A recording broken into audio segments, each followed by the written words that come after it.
Shalom, selamat siang jemaat yang dikasihi oleh Tuhan. Mari di siang hari ini kita akan bersama-sama merenungkan firman Tuhan.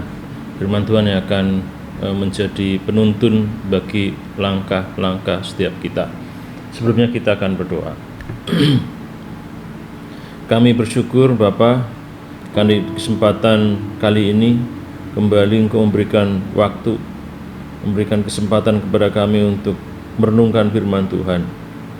Firman Tuhan yang kami percaya menjadi pelita, menjadi terang bagi setiap jalan, bagi setiap langkah kami.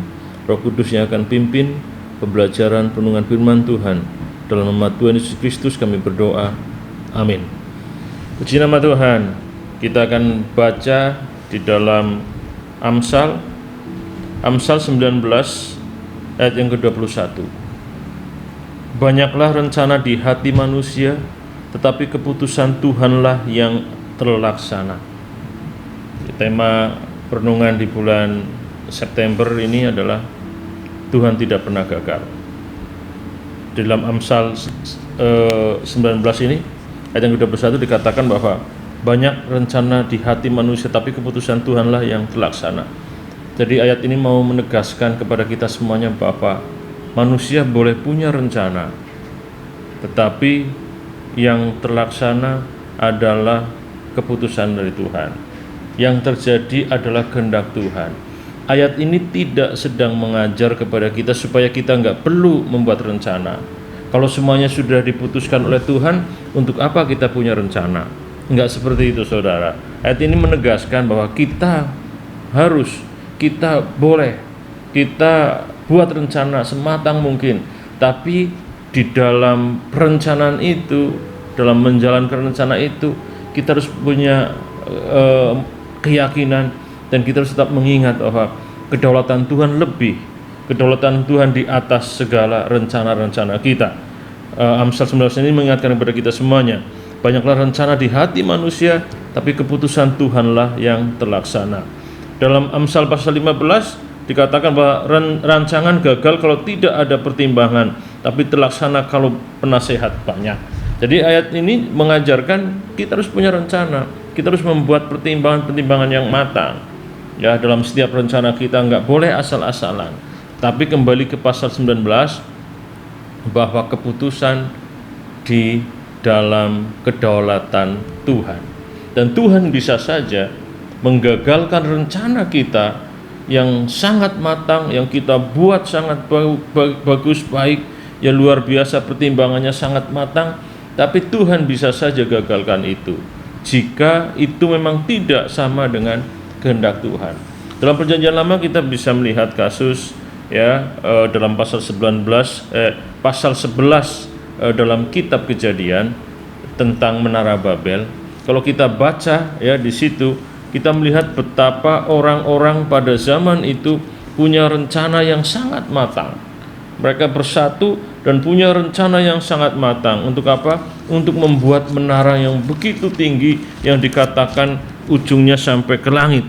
Ayat yang di dalam Kejadian pasal yang ke-11.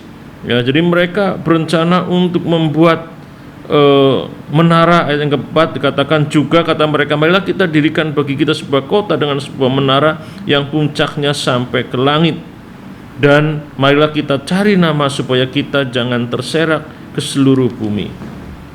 Dan kalau kita lihat, Tuhan memandang bahwa rencananya sangat matang, dan mereka sudah bersatu untuk mewujudkan rencana itu. Dan Tuhan akhirnya turun tangan. Tuhan turun tangan untuk apa? Untuk menggagalkan rencana mereka. Jadi ketika Tuhan melihat ini menjadi tidak baik, dan Tuhan datang sendiri, Tuhan turun tangan sengaja untuk mengacaukan mereka. Dengan cara apa? Dengan mengacaukan bahasa, sehingga akhirnya tidak terlaksana apa yang mereka rencanakan. Apa yang sudah mereka rencanakan dengan matang, akhirnya tidak terlaksana karena Tuhan yang menggagalkan. Jadi dari sini kita bisa melihat bahwa rencana Tuhan pasti akan terwujud. Bahkan untuk mewujudkan rencana Tuhan, terkadang rencana manusia digagalkan. Kalau kita baca kenapa dalam kasus Menara Babel Tuhan gagalkan rencana itu, Jelas karena rencana itu bertentangan dengan kehendak Tuhan. Kalau kita baca dalam pasal 9 kitab Kejadian ayat yang ke-1, ini setelah Nuh turun dari bahtera, ya, dikatakan ayat yang ke-1 pasal 19, lalu Allah memberkati Nuh dan anak-anaknya serta berfirman kepadanya, beranak cuculah dan bertambah banyaklah serta penuhilah bumi. Nah, ini merupakan pengulangan dari apa yang Tuhan sampaikan pada saat Tuhan menciptakan dan memberkati manusia. Kejadian 1 ayat 28 dikatakan Allah memberkati mereka, lalu Allah berfirman kepada mereka, beranak cuculah dan bertambah banyak, penuhilah bumi dan taklukkanlah itu, berkuasalah atas ikan-ikan di laut dan burung-burung di udara dan atas segala binatang yang merayap di bumi. Jelas ini rencana Tuhan bagi manusia. Ketika Tuhan menciptakan manusia, bahkan ketika Tuhan menyelamatkan Nuh dan keluarganya, Tuhan punya rencana supaya manusia memenuhi seluruh bumi dan beranak cucu, bertambah banyak dan memenuhi bumi. Tapi ternyata dalam pasal 11 kitab Kejadian, manusia punya rencana yang berbeda. Tuhan meminta mereka untuk memenuhi seluruh bumi, beranak cucu, tapi justru mereka berkumpul di satu tempat. Ya, mereka berkumpul di satu tempat, ada di satu tempat dengan bahasa yang sama, dan dikatakan mereka ingin mencari nama dengan membuat menara yang sangat tinggi. Jelas bertentangan dengan rencana Tuhan. Tuhan mau mereka terserak, tapi justru mereka tidak mau terserak. Tuhan mau mereka tersebar memenuhi seluruh bumi, tapi orang-orang pada saat itu justru nggak mau. Mereka sengaja supaya tidak terserak dengan membuat menara, dengan membuat kota, dengan menara yang menjulang tinggi, mencari nama dan tidak terserak. Itu yang menjadi motivasi, ya, orang-orang pada saat itu. Itu kenapa akhirnya Tuhan menggagalkan rencana mereka, karena mereka sudah memiliki rencana yang bertentangan dengan rencana Tuhan. Jadi saudara, rencana Tuhan tidak pernah gagal. Tuhan tidak akan pernah gagal dalam rencananya. Kita harus punya rencana, kita harus merencanakan, tapi kita harus ingat rencana Tuhan yang akan terlaksana. Kadang rencana kita gagal dan Tuhan bahkan dengan sengaja menggagalkan untuk mewujudkan rencana Tuhan. Dan sebagai anak-anak Tuhan kita harus yakin percaya bahwa apapun yang Tuhan putuskan, apapun rencana yang Tuhan wujudkan, kita harus yakin itu yang terbaik buat kita dari Tuhan.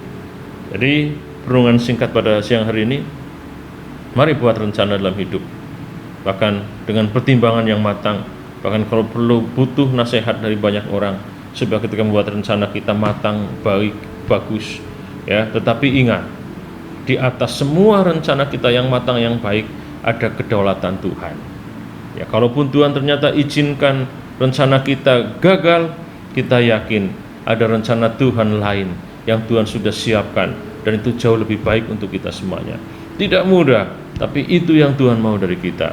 Mari tundukkan hidup kita, diri kita pada kedaulatan Tuhan. Tundukkan setiap rencana Tuhan pada kedaulatan Tuhan.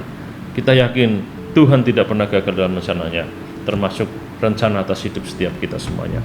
Kita berdoa. Terima kasih Tuhan untuk siang hari ini, perenungan singkat yang sudah kami sama-sama ikuti. Roh Kudus yang akan menolong kami, supaya kami dengan rendah hati, dengan hati yang tulus, taat, mau terus menerima kegagalan-kegagalan yang terkadang Tuhan izinkan. Dan kegagalan itu kami yakin Tuhan izinkan supaya rencana Tuhan yang terwujud bagi setiap kami. Tidak mudah bagi kami untuk mengalami dan menerima kegagalan, tapi kami mau belajar bahwa di balik kegagalan ada rencana Tuhan yang akan terwujud bagi kami. Kami bersyukur Tuhan, dalam nama Tuhan Yesus Kristus kami berdoa. Amin.